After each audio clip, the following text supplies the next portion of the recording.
Hi, Dr. Edwin Williams, double board certified facial plastic surgeon, facelift specialist, here to answer your questions about facial rejuvenation.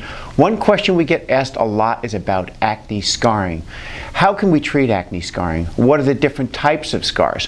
Well, typically acne scarring is the result of acne over a period of years. You get an inflammatory response, and as a result of that, the body lays down some scar tissue. So we can have different types of scars. Some can be the ice pick type scars, and others can be rolling shallow scars. And so there are different treatment options for each. There are some techniques you'll hear called subcision, where you undermine, put a little filler in. I'll be honest, I've been taking care of patients for years, 25 years to be exact. I find that technique very disappointing.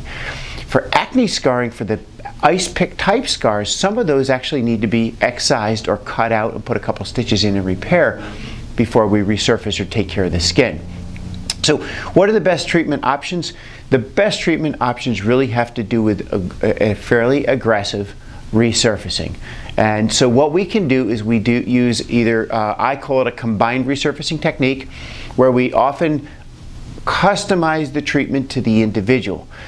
For example, the areas that are rolling acne scars, you can use the carbon dioxide laser, and that really does help to tighten up the skin and improve the overall contour, and you can see some of these pictures on our website.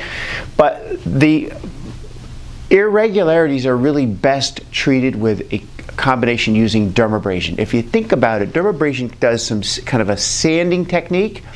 And believe it or not, it's just like sanding with a wire brush, a rotary wire brush. It is the most effective treatment for that type of scarring. But what we often use in our combined resurfacing is we will use a peel, and so we don't want to dermabrate the entire face. We don't want to CO2 laser the entire face because there's too much recovery associated with that. So what we will do is we will peel the areas to bring the pigmentation all back to an even pigmentation, because a lot of people who have acne scarring have uneven pigmentation. Then what we do, same setting, and the patient is either asleep or sedated, we use the combined resurfacing technique whereby the worst scarring is treated with dermabrasion. Typically that's in the cheeks, sometimes can be in the forehead here area, or even around the mouth. And then we go over that same area with basically what I consider the gold standard, which is the carbon dioxide laser, CO2 laser. We've written papers about this and published on it, but that's the bottom line for us. Simply doing dermabrasion alone or simply doing the carbon dioxide laser has been a little disappointing. And I'm summarizing basically 20 years of experience with resurfacing. So advantages and disadvantages of the combined resurfacing. The most effective way to treat patients in our hands is with a combined resurfacing using dermabrasion, chemical peel, and the CO2 laser all at one setting. Downside is the downtime.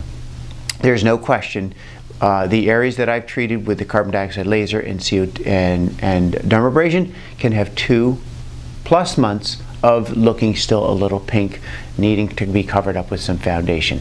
But for those individuals who are really bothered by their scarring, it is the best approach. So I hope you found this YouTube video helpful.